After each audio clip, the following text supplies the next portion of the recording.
ನೋಡ್ತಾ ಇದ್ರೆ ನನಗೆ ಆಶ್ಚರ್ಯ ಆಗ್ತಾ ಇದೆ. ನಾನು ಕ್ಲಾಸಸ್ಸು ಟೀಚರಿಂಗ್ ಎಲ್ಲ ಮಾಡ್ತೀನಿ. ಈ ರೀತಿ ಫಟಾಫಟ್ ಮಾಡ್ತಾ ಇದ್ರೆ ಅಯ್ಯೋ ಇದೇನಪ್ಪ ಇಷ್ಟು ಸ್ಪೀಡ್ ಆಗಿದ್ದಾರೆ ಅನ್ಸುತ್ತೆ. ನಮ್ಮ ಇದ್ರಲ್ಲೆಲ್ಲ ಹಿಂಗಿರ್ಲಿಲ್ಲ, ಸತ್ತೋಗ್ಬಿಡ್ತಾ ಇದ್ವಿ ಅಷ್ಟೇ. ನಾವು ಮೊದಲೇ ಓದೋದ್ರಲ್ಲಿ ಅಷ್ಟಕ್ಕಷ್ಟರಲ್ಲೇ ಸೊ ಏನಿದ್ರು ಮಾತು. ಬಟ್ ಇವಾಗ ಇವನ್ನೆಲ್ಲ ನೋಡ್ತಾ ಇದ್ರೆ ನಮ್ಮ ಸ್ಕೂಲೇನಾ ಅನ್ನೋಷ್ಟು ನನಗೆ ಪ್ರೌಡ್ ಫೀಲ್ ಆಗ್ತಾ ಇದೆ. ಎಲ್ಲರಿಗೂ ಹಾರ್ಟಿ ಕಂಗ್ರ್ಯಾಚುಲೇಷನ್ಸ್, ನಮ್ಮ ಮಕ್ಕಳು ಇವರೆಲ್ಲನೂ. ಸೊ ನಾನೇನಾದರೂ ಒಂದು ವೇಳೆ ಇಲ್ಲೇ ಇದ್ದಿದ್ರೆ ಡೆಫಿನೆಟಾಗಿ ನನ್ನ ಮಕ್ಕಳು ಇಲ್ಲೇ ಓದ್ತಾ ಇದ್ರು. ಸೊ ನನಗೆ ಎಷ್ಟು ಪ್ರೌಡ್ ಫೀಲ್ ಆಗ್ತೀನಿ ಅಂದರೆ ಯಾವ ಇಂಟರ್ನ್ಯಾಷನಲ್ ಸ್ಕೂಲ್ಗೂ ಏನೂ ಕಮ್ಮಿ ಇಲ್ಲ.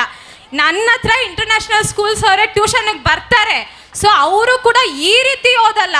ಎಷ್ಟು ತಲೆ ಕೆಟ್ಟೋಗುತ್ತೆ ಅಂದರೆ ಅವ್ರಿಗೆ ಹೇಳ್ಕೊಡೋಷ್ಟಲ್ಲಿ ಸಾಕು ಅನಿಸುತ್ತೆ. ಅವರು ಅದನ್ನು ಬೇರೆ ಒಂದು ಲೆವೆಲ್ಗೆ ಏನೋ ಒಂಥರ ಜಂಬ ಮಾಡ್ತಾರೆ. ಬಟ್ ಇಷ್ಟು ಈ ರೀತಿ ನಾಲೆಜ್ ಇಂಪ್ರೂವ್ ಮಾಡ್ತಾ ಇರೋ ಒಂದು ಪ್ರೋಗ್ರಾಮ್ನ ನಾನು ಇದೇ ಫಸ್ಟ್ ಅಟೆಂಡ್ ಮಾಡ್ತಾ ಇರೋದು.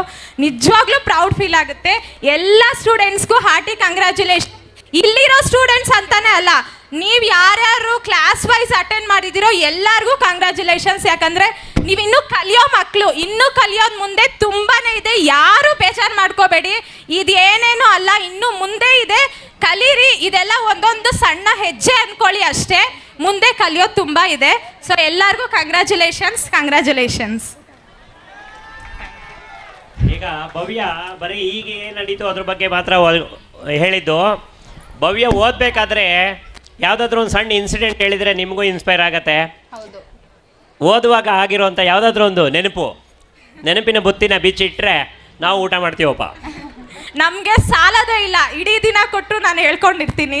ಸೊ ನಾನಿಲ್ಲಿ LKG ಇಂದನೂ ಇಲ್ಲೇ ಓದ್ದವಳು, 10th ವರೆಗೂ ಇಲ್ಲೇ ಓದ್ದವಳು. ನನಗೊಂಥರ ಇದು ತವ್ರ ಮನೆ ಥರ, 100% ಹೇಳ್ತೀನಿ.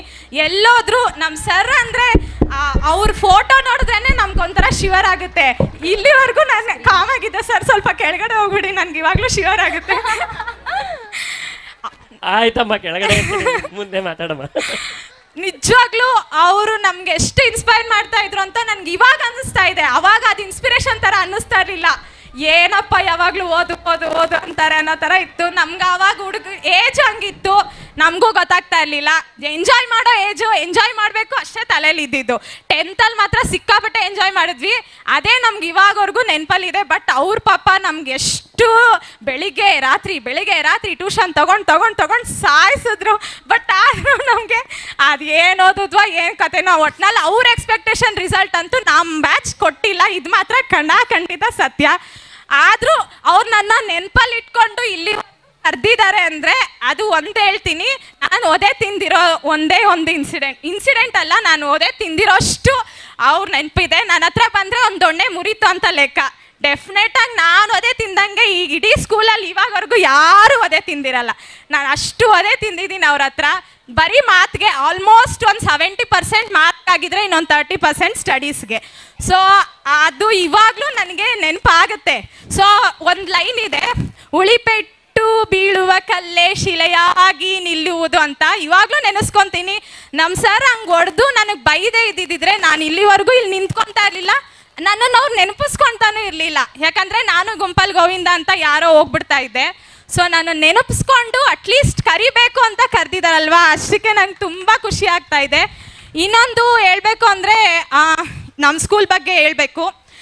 ಯಾವ ಸ್ಕೂಲ್ಗೂ ಏನೂ ಕಮ್ಮಿ ಇಲ್ಲ. ಎಲ್ಲದರಲ್ಲೂ ಕಲ್ಚರಲ್ ಪ್ರೋಗ್ರಾಮಿಂದ ಹಿಡಿದು ಎಜುಕೇಷನ್ ಈಕ್ವಲ್ ಆಗಿ ಅವರು ಸ್ಟೇಬಲ್ ಆಗಿ ಅವ್ರು ಮೇಂಟೈನ್ ಮಾಡ್ಕೊಂಡು ಹೋಗ್ತಾ ಇದ್ದಾರೆ ಅಂದರೆ ನಂಗೆ ತುಂಬ ಹೆಮ್ಮೆ ಆಗುತ್ತೆ.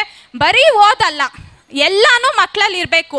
ಅವ್ರು ಕೊಟ್ಟಿರೋ ನಮ್ಮ ತಂದೆ ತಾಯಿಗಳು ಹೆಂಗೆ ಅಂದರೆ, ಫೀಸ್ ಕಟ್ತಾ ಇದ್ದೀವಿ, ಹೋಗ್ತಾ ಇದೆಯಾ, ಓದು ಬಾ, ಏನೋ ಮಾಡು, ಮನೇಲಿ ಒಂದಿಷ್ಟು ಕೆಲಸ ಇರುತ್ತೆ ಮಾಡು ಮತ್ತು ಹೋಗು ಬಾ, ಏನು ಕೇಳ್ತಾ ಇರಲಿಲ್ಲ ಮನೇಲಿ. ಏನು ಓದ್ತಾ ಇದೆಯಾ, ಎಷ್ಟು ಓದ್ತಾ ಇದೆಯಾ, ಏನು. ಅವಾಗೆಲ್ಲ ಅವ್ರ ಮಗ್ಗುಗಳು ಅವರು ದುಡಿ ಬಂದು ಫೀಸ್ ಕಟ್ಟು ಅಷ್ಟೇ. ನಮ್ಮಮ್ಮನ ಪಾತ್ರೆ ಬೆಳಗ್ದ, ಬಟ್ಟೆ ಹೋಗ್ದ ಅಷ್ಟೇ. ನಾನು ಏನು ಓದ್ತಾ ಇದ್ದೀನಿ, ಕ್ಲಾಸಲ್ಲಿ ಏನು ಮಾಡ್ತಾ ಇದ್ವಿ, ನಿಜವಾಗ್ಲೂ ಇಲ್ಲ. ನಿಮಗೆ ಸಿಗೋ ಅಂಥ ಇನ್ಸ್ಪಿರೇಷನ್ ಆಗಿರ್ಬೋದು, ನಮಗೆ ಇದಾಗಿ ಸಪೋರ್ಟು ನಮ್ಗೆ ಆವಾಗಿನ ಕಾಲದಲ್ಲಿ ಇರಲಿಲ್ಲ. ಬೇರೆಯವ್ರಿಗಿತ್ತೇನೋ, ನನಗೆ ಮಾತ್ರ ನಿಜವಾಗ್ಲೂ ಇರಲಿಲ್ಲ. ಆದರೂ ಸರ್ ಕೊಡ್ತಾ ಇರೋ ಪ್ರೋತ್ಸಾಹದಿಂದ, ಅವ್ರು ಕೊಡ್ತಾ ಇರೋ ಒಂದು ಎನ್ಕರೇಜ್ಮೆಂಟ್ ಇಂದ ನಾವು ಓದ್ತಾ ಇದ್ದು. ಬಟ್ ಇವಾಗ ಅವರು ಎಲ್ಲ ಕಲಿಸಿರೋ ಸಂಸ್ಕಾರ ನಮ್ಮ ಅಪ್ಪ ಅಮ್ಮ ನನಗೆ ಒಂದು 60% 40% ಕಲಿಸಿದಾರೇನೋ ಅಷ್ಟೇ. ಬಟ್ ನಾನು ಕಲ್ತಿರೋ ಸಂಸ್ಕಾರ ಇದೇ ಸ್ಕೂಲಿಂದ ಈಗ ನನ್ನ ಮಕ್ಕಳಿಗೆ ನಾನು ಹೇಳ್ಕೊಡ್ತಾ ಇದ್ದೀನಿ. ಅವ್ರು ಕಲ್ತಿರೋ ಪ್ರತಿಯೊಂದು ಪ್ರೇಯರ್ಸ್ ಆಗಿರ್ಬೋದು, ಇವಾಗ ಅವಳು ಹೋಗಿ ಭಾವಗೀತೆಗಳಾಗಿರ್ಬೋದು, ಅವಾಗಿನ ಪ್ರತಿಭಾ ಕಾರಂಜಿಯಲ್ಲಿ ನಾನು ಯಾವುದ್ರಲ್ಲಿ ಪಾರ್ಟಿಸಿಪೇಟ್ ಮಾಡ್ತಾ ಇದ್ದೆ ಇನ್ನೂ ನೆನಪಲ್ಲಿ ಇಟ್ಕೊಂಡು ನನ್ನ ಮಗಳಿಗೆ ಹೇಳ್ಕೊಟ್ಟು ಅವಳು ಪ್ರೈಸ್ ತಗೊತಾ ಇದ್ದಾಳೆ ಸ್ಕೂಲಲ್ಲಿ. ಈಗಲೂ ನಾನು ಇವಾಗಲೂ ನಮ್ಮ ಪ್ರೌಡಾಗಿ ಹೇಳ್ಕೊಡ್ತೀನಿ, ನಮ್ಮ ಹೆಡ್ ಮಾಸ್ಟರ್ ಕಲಿಸಿದ್ದು ಇದು ನನಗೆ ಅಂತ. ನಿಜ ಇದೊಂದು ನಿದರ್ಶನ. ಮೊನ್ನೆನೇ ನಮ್ಮ ಮಗಳ ಸ್ಕೂಲಲ್ಲಿ ಕಾಂಪಿಟೇಷನ್ ಅಲ್ಲ ಆ್ಯನ್ಯುವಲ್ ಡೇ. ಸೊ ಅದರಲ್ಲಿ ನಾನು ಹಾಡಿದ ಡ್ಯಾನ್ಸ್ಗೆ ಅವಳು ಡ್ಯಾನ್ಸ್ ಮಾಡಿದ್ಲು. ಸೊ ನನಗೆ ಹೆಂಗೆ ಅನ್ನಿಸ್ತಂದ್ರೆ ನಾನು ಆಡ್ಬಿಟ್ಟಿರೋದೆಲ್ಲ ಹೋಗಲ್ಲೇ ನೀನು ಏನು ಇವಾಗ ಆಡ್ತಾ ಇದೆಯಾ ಅಂತ. ಯಾವುದಾದ್ರೂ ಟಿ ವಿಯಲ್ಲಿ ಒಂದು ಸಾಂಗ್ ಆಡಿದ್ರೆ ನಾನು ಇದಕ್ಕೆ ಡ್ಯಾನ್ಸ್ ಆಡಿದ್ದೆ ಕಣೆ ಅಂತಾನೆ. ನೀನೇನಮ್ಮ ಎಷ್ಟು ಡ್ಯಾನ್ಸ್, ಯಾವಾಗಾದ್ರೂ ಒಂದು ಸಾಂಗ್ ಬರಲಿ ಡ್ಯಾನ್ಸ್ ನೀನು ಇದು ಆಡಿದ್ಯಾ ಅಂತ, ಎಷ್ಟು ಡ್ಯಾನ್ಸ್ ಆಡಿದ್ದೆ ಅಂತ ಕೇಳ್ತಾಳೆ. ನಾನಂತೀನಿ ವರ್ಷಕ್ಕೊಂದು 3-4 ಆಡ್ತಾ ಇದ್ವಿ, 10 ವರ್ಷಕ್ಕೆ ಲೆಕ್ಕ ಹಾಕೋ ನಾನು ಎಷ್ಟು ಡ್ಯಾನ್ಸ್ ಆಡಿದ್ದೀನಿ ಅಂತ. ಸೊ ಆ ರೀತಿ ನಮ್ಗೆ ನೆನಪಿನ ಬುದ್ಧಿಗಳು ಬಿಚ್ಚಿಟ್ಟಷ್ಟು ನನಗೆ ಇನ್ನೂ ಸಾಲ್ತಾನೆ ಇಲ್ಲ. ಪ್ರತಿಯೊಂದರಲ್ಲೂ ಎಜುಕೇಷನ್ ಆಗಿರ್ಬೋದು, ಒಂದು ಕಲ್ಚರಲ್ ಆಕ್ಟಿವಿಟೀಸ್ ಆಗಿರ್ಬೋದು, ಡ್ಯಾನ್ಸು, ಎಕ್ಸಿಬಿಷನ್ನು, ಏನು ಬೇಕು ಪ್ರತಿಯೊಂದು ಇವಾಗಲೂ ಹಚ್ಚೊಡ್ದಂಗೆ ನನ್ನ ಮೈಂಡಲ್ಲಿ ಹಂಗೆ ಉಳಿದಿದೆ. ಸೊ ಅದನ್ನು ಅಳ್ಸೋಕ್ಕೆ ಸಾಧ್ಯನೇ ಇಲ್ಲ. ಯಾಕಂದರೆ ನಾವು ಇಲ್ಲಿಂದ ಗಳಿಸ್ಕೊಂಡು ಹೋಗಿರೋ ಒಂದು ದೊಡ್ಡ ಆಸ್ತಿ ಅಂದರೆ ಆ ನೆನಪುಗಳು ಮಾತ್ರನೇ. ಅದು ನಮ್ಮ ಸರ್ರಿಂದ ಮ್ಯಾಮಿಂದನೇ ಸಾಧ್ಯ ಆಗಿರೋದು. ಅವಾಗ ಹೆಂಗಿದ್ವಾ ಗೊತ್ತಿಲ್ಲ, ಇವಾಗ ನೆನಪಿಸ್ಕೊತಾನೆ ಇರ್ತೀವಿ, ಈಗಲೂ ಟಚಲ್ಲಿ ಇರ್ತೀವಿ. ಬಟ್ ನಾನು ಕೊಡೋಕ್ಕೆ ಸಾಧ್ಯನೇ ಇಲ್ಲ. ಜೈ NBN.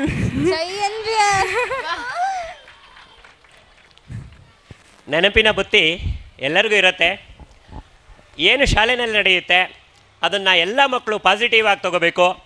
ನಿಜವಾಗ್ಲೂ ಆ ಏಜಲ್ಲಿ ಅದು ಪಾಸಿಟಿವ್ ಆಗಿ ನೀವು ತೊಗೊಳ್ಳೋದಿಲ್ಲ ಅಂತ ನಮಗೂ ಗೊತ್ತು, ಎಲ್ಲರಿಗೂ ಗೊತ್ತು. ಆದರೆ ಅದರದ್ದು ಕಷ್ಟ, ಅದರದ್ದು ಎಲ್ಲ ಅರಿವಿಗೆ ನಿಮಗೆ ಬರೋದು ಯಾವಾಗ ಅಂತಂದರೆ ನೀವು ಒಂದು ಏಜಿಗೆ ಬಂದು ಕಷ್ಟಪಡ್ತಾ ಇರ್ತೀರಲ್ವ, ಆವಾಗ ಆ ವಿಷಯ ತಂದೆ ತಾಯಿ ಇರ್ಬೋದು ಅಥವಾ ಗುರುಗಳಿರ್ಬೋದು ಹೇಳ್ಕೊಟ್ಟಿರೋದ್ರ ವ್ಯಾಲ್ಯೂ ಅವತ್ತು ನಿಮಗೆ ಅರ್ಥ ಆಗತ್ತೆ, ಅವತ್ತು ನಿಮಗೆ ಅದು ಮನನೂ ಸಹ ಆಗತ್ತೆ. ಸೊ ಆ ಒಂದು ಬುತ್ತಿಯನ್ನು ಬಿಚ್ಚಿಟ್ಟಿರ್ತಕ್ಕಂಥ ಭವ್ಯಶ್ರೀಗೆ ಇನ್ಮೇಲಾದರೂ ನಾನು ನೋಡಿದರೆ ಹೆದರ್ಕೋಬೇಡಮ್ಮ, ನಾನು ನಿನ್ನಾಗೆ ಮನುಷ್ಯ ಅಂತ ಹೇಳ್ತಾ ಸೊ